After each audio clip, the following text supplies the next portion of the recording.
Yo, call me Sonic Friday. I'm freaking with my ties. Hey, everybody, what's up? Welcome back to the Games Cage. Today and only today, we are here with another topic video, and that is going to be the Sonic versus Kirby debate that I saw going around on the timeline the other day. Now, I thought this would be fun to talk about because, like, something that a lot of people here I don't think know is that I love Kirby. You know, everybody knows I love Sonic, but like, I actually really do love Kirby. I was thinking back and I was like, yeah, I've kind of been there with Kirby since, you know, as long as I could have, you know what I mean, as a kid. Like, I had Kirby 64 on my N64, I had Kirby Air Ride on my GameCube, right? I had Kirby Nightmare and Dreamland on my GBA, right? I wasn't born for the SNES era, but I played those games whether they were remade on GBA or whether they were re-released on the Wii Virtual Console even. I was there day one for Return to Dreamland when that dropped on the Wii. I got Kirby's Epic Yarn year one. That was one of my favorites. And one of my like earliest YouTube Let's Plays ever was me playing Epic Yarn and even Kirby Nightmare and Dreamland on Game Boy Advance emulator on my computer, but I did also have it on GBA. Amazing Mirror. Like, it is a franchise that I have gone and played throughout my life. So it's a series I have a lot of experience with, and obviously, you know, Sonic being my bread and butter, what I love always. I figured this would be fun to sort of discuss how this came up and what, you know, what is the difference and what I like about which one is better, quote unquote. And as always, please consider subscribing to your boy, support the content. Let's get that big 100K and let's just get right into this topic. All right, let's talk about, you know, first and foremost, both of these franchises, where they stand popularity-wise, because I think popularity-wise, Sonic still has a bit more in terms of maybe, but it's hard. Like, this is stuff because, like, this is where it gets so interesting with between these two, because, like, I think as like a worldwide IP, right, and a brand, Sonic is a little bigger, right? You know, by proxy of him having a major box office presence, you know, by, you know, mom and dad knows what Sonic is, you know, because they bought it on their Genesis. Like, I think Sonic still has that bigger mind share, right? But if we're talking maybe like certain regions, I think there's regions where Kirby is more popular. Like, for example, Japan, right? When I went to Japan last year, when I tell you guys Japan loves Kirby, they love Kirby. I mean, I would say the top three merch things all around Japan I always saw, no matter what, was Pokemon, Kirby, and then other Nintendo stuff. But like, Kirby was like beyond second place. Like, there is Kirby stuff everywhere. There's posters, there's merch, there's plushies, there's stores. Like, Kirby is all over Japan, you know what I mean? Whereas I feel like Sonic still has like a lot more of that Western appeal, you know what I mean? But Kirby is also like very cute and marketable, which makes him extremely popular. He has the Smash Bros buff. He has, you know, the buff of even Forgotten Land, right? And a lot of the Kirby games until actually Forgotten Land, they sold like a few million each. It was really Forgotten Land that actually kind of broke the series to a much higher degree. Like, I think it sold like 7 to 8 million copies, which is pretty big, you know? But for the most part, like, Kirby is still, I think, maybe merch and branding wise, really popular. And I think Sonic is a little bit above that. But, you know, I don't think they're too far apart, you know what I mean? Which is what makes it interesting. Like, I have no doubt that if they made a Kirby animated movie by Nintendo, that shit would make easily, like, you know, 5 to 800 million. I don't know if it would hit the 1 billion that a Mario movie would, right? That not even a Sonic movie could do. But I think it would be in that, like, decently higher range than you'd realize. So I think popularity-wise, Sonic still has a little bit more mind share, but, you know, Kirby is still pretty big. Now, going to obviously what is most important at the end of the day, video games, right? And obviously, you know, when it comes to these franchises, they have had a long history of games, and obviously, you know, with Sonic, definitely a little bit more rough, right? But this is where I felt like the meat of the conversation online was happening. And again, I want to take this more at a fun angle instead of like really like, oh, which one's better, that, like that. So obviously, when it comes to Sonic games, you have ones that we've all grown up with and loved, right? We have the original trilogy, we have the adventure games, you know, you obviously have like your boost formula for as long as you liked it, you know, obviously you have like your Unleashed, your Colors, your Generations, you know, Forces exist, sadly, and then you have like your Frontiers, obviously you have your in-between titles like your Black Knights, your 06s, sadly, your Secret Rings, you know, and your DS games, your Rushes, your Rush Adventures, but, you know, you have a lot of Sonic games, but at the same time, also a lot of Kirby games over the years, right? You have like, you know, Kirby's Adventure, you have the Dreamland games, you know, you have the DS era of Kirby with Superstar Ultra and Squeak Squad. You have the GBA era with Amazing Mirror, you know, Nightmare in Dreamland. You have the Wii era, right, with Kirby's Epic Yarn and Return to Dreamland. You have the Switch era with Star Allies. You have games like Canvas Curse, Rainbow Curse. Like, Kirby and Sonic are also very similar in that I feel like they experiment a lot, right? Like, you know, Sonic has had a lot of experimental games, whether it's in the mobile realm or even, you know, your stuff like your Sonic Spinballs or your stuff like your Sonic and the Black Knight Secret Rings, which feels more spin-off-y, right? But Kirby is a lot more experimental. You know, you'll have games like, you know, Kirby Tilt and Tumble, right? Or you'll have Kirby's Dream Buffet, or you'll have a Canvas Curse and a Rainbow Curse where, you know, he's just a ball. Like, they're both very experimental games. You've got Kirby Mass Attack where, you know, it's 10 Kirbys that you're flinging across the screen.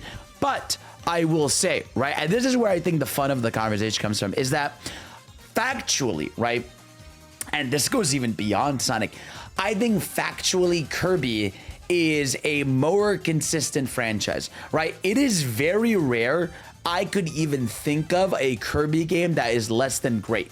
You know, and I think that's like a huge compliment to it. I think above most series ever in gaming, I think Kirby, while it's very far and few the masterpieces of Kirby, I think Kirby is incredibly one of the most consistent video game franchises ever. You know what I mean? Like, you look at every main Kirby game that's out, and they're all pretty much great. You know, like, the lowest low that I've thought about for people when it comes to Kirby is like Kirby Star Allies, you know, and even then the fans really like it, especially like post-launch when they've added all the DLC and all the extra content.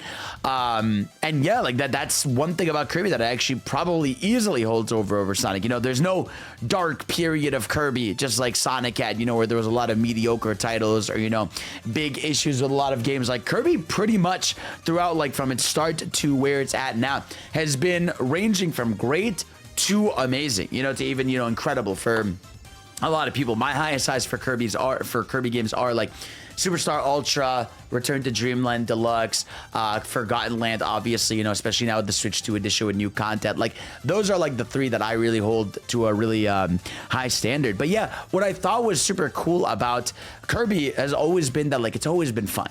You know what I mean? It's always such a fun franchise. Now, like we said, with Sonic, there's a lot of low lows, right, which hold it back. Like, if we're talking bar for bar in terms of games, factually, Kirby's got it, right? But this is where, like, the other side of the argument comes from, is that I think Sonic, at a very early point in its life, right, wanted to try to be bigger, right, and more grandiose. You know, Kirby has always been a great franchise from start to where it's at, but it's pretty safe. You know what I mean? Like, a Kirby game, for the most part, except like when you get to a Forgotten Land, like, you always know what you're getting into, right? Power-ups, great level design, sick final boss, you know, sick moments. Like, it's always been safe. In fact, like, we were living off 2D Kirby games for like 20 plus years. I mean, we didn't, like, people forget, like, Forgotten Land was the real first 3D Kirby game, you know, besides your spin-off like Air Riders or like that 3DS Blowout Blast game. But like, if we're talking about it as a 3D platformer, it took a long time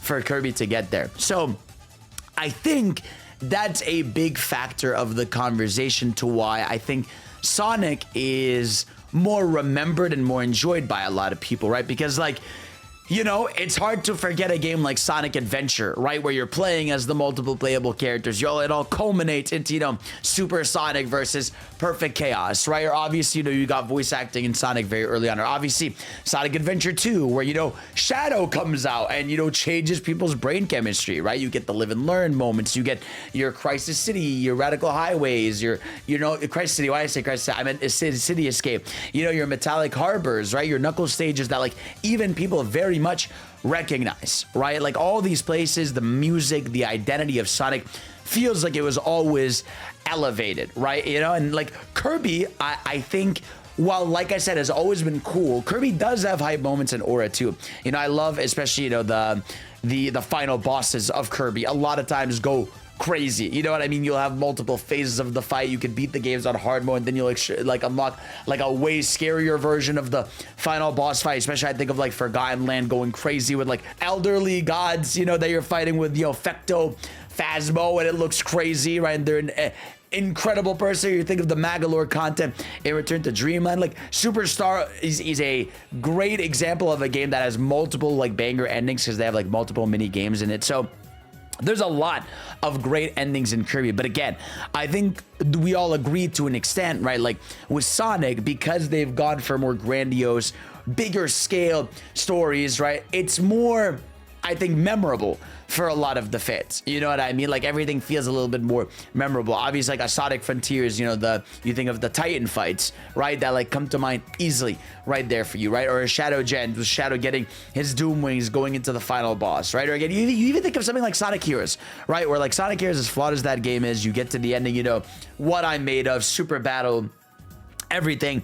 I think inherently Sonic taking that jump to 3D is what makes those games very memorable for people, right? And so I also think that's why Kirby for the longest time was in a safe bubble for a while. You know what I mean? Everybody kind of had an expectation or a very simple understanding of what a Kirby game is, right? It was like, it felt, you know, much younger skewed, very cool. But again, for the fans like me who loved playing them and getting into them, you always knew you were getting like a really great fucking game through and through. You know what I mean? Like even, you know, thinking of recent games like Air Riders, right? Where like even then it went for a hype moments and aura finale, and you have a great amount of content in there. And again, you get that polish and care. But like I said, I think the reason why this debate was so strong, right, was that conversation of like, wow, like, yeah, with Kirby you get a much safer, you know, thing, but with Sonic, like the moments that stick with you are like lifetime moments for a lot of people. You know what I mean? You know, whether it's like the rival boss fights, whether it is the music, what it is, you know, the high moments and aura merging of Sonic in 3D games adds a lot more to it. And that's why I think the conversation again is evenly split, even when you think of that. I mean, even if we go to like the music, right? Kirby music has always been like, you know, known to be very upbeat, relaxing, fun.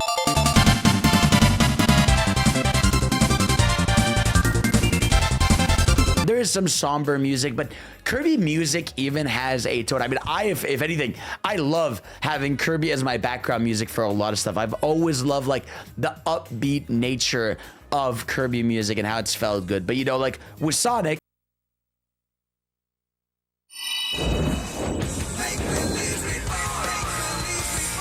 you've always gotten more experimental music. You've gotten vocal themes. You've gotten different genres explored throughout. Like, you know, inherently, it has done a lot more in terms of at least, you know, the music side, right? Which is fascinating, right? And that's, again, like, they're so different because, like, when you play Kirby, that music means a lot to people. You know what I mean? And, like, it is songs that really stick with you and they're an immaculate vibe and they have, like, a nice energy to them. You feel good. You feel happy, right? Whereas, again, like with Sonic, a lot of it is high energy. I mean, there are very relaxing Sonic songs, of course, you know, but like when you think of Sonic, you think of like, you know, the massive music challenges they've taken through and the vocal themes and everything. So I think when it comes to that, that's why it is such, again, a fun debate and conversations, because when we keep thinking about it, it's like, yeah, Kirby has always been a really like enjoyable, lovable franchise through and through. There's nothing, I feel like there's very rare things to dislike about Kirby, right? And there's a lot to dislike about Sonic, though. You know what I mean? Obviously, for a lot of people, there's a lot of games they dislike. There's lows they dislike, but Kirby doesn't have that. And like, if you're looking at it factually, bar for bar, right? It's like Kirby does have way more, you know, way more care put into it, especially how HAL Labs like handles the development of it. They really do care through and through, no matter what, right? Even when they make a spin-off game for Kirby, they try to like make sure it's well made. They make sure, you know, the lore is all there, right? They really try to do something special with it, right? I think another aspect that comes with the conversation is characters, right? I think this is another one where it's weird, right? Because again, you think of, right, Kirby, Bandana D, you know, Meta Knight, obviously, King Dedede, very well-known characters and very lovable characters, right? But again, then you go to Sonic, right? You've got like Sonic, Tails, Knuckles, Amy, Shadow, which I think that alone like tells you why Sonic, I think for a lot of people, also sticks out more. Characters that can inherently speak and have personalities are inherently like much easier to love, right? I think with Kirby characters, they are much more in the realm of like cute scrimblos, right? And like, you know, people like Susie, right? People like Magalore. You get a lot more side characters that are introduced that people really love. But I think Kirby does this thing where like a lot of characters will be there for like a game, and then, you know, it's an occasion when they come back, right? You know, like Taranza or Tatanga, like, which is the spider character, was there for like that game, and then they come back, you know, for an Air Riders, right? Or you think of like the Roach from Squeak Squad, you know, where like he kind of makes his appearance in that game and then dips, right? There's a lot of Kirby characters that sort of like come and go. Like you think of Susie, right? Susie was like in Robobot, and like that's her role. She's like in Robobot, and you know, she'll make a spin-off appearance or two, obviously, but you know, it's that kind of thing with Kirby, right? Where it's like typically the characters are very much for that game, and they have a great time in that game, but that's it. Whereas like a lot of Sonic characters, people, you know, have seen multiple appearances of, like, you know, you have stuff like the Chaotix getting their own podcast, or obviously you have Team Dark getting their own, you know, game and narratives and animations, right? As well as Team Sonic. Like you have a lot of that stuff going on with Sonic, which is why, again, I think that's another conversation part where, yeah, like for me, Sonic characters have always stood out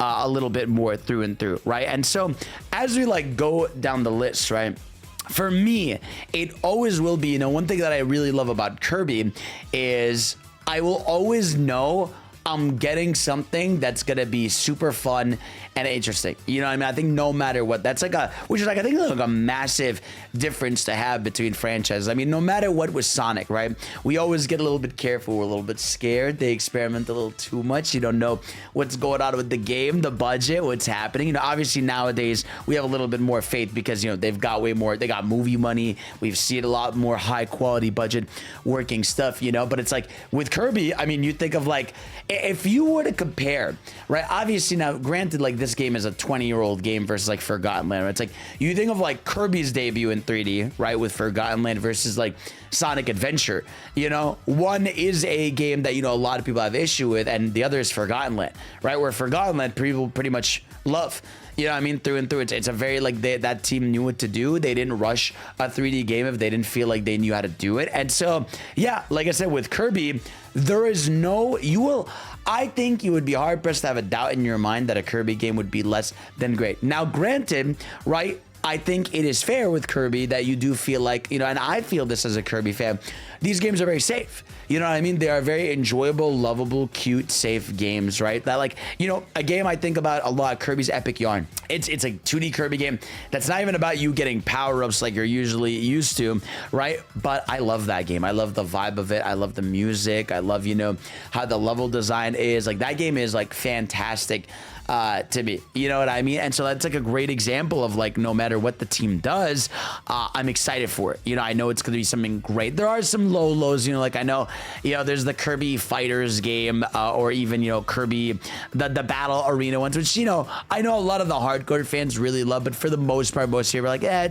that's kind of whatever. There's a little bit, you know, of Kirby stuff that like doesn't hit the same, but they always try to do cool stuff and cool bosses and enemies. But yeah, I thought this was like a fun conversation going around, just because, again, I think for me, the highs of Sonic are fantastic, but yeah, the low lows do hurt, you know what I mean? But I do urge you, like, if you do love Sonic games, I urge you to get into Kirby, because like I feel like they're so different that I almost feel like you would love and appreciate it because of how different they are.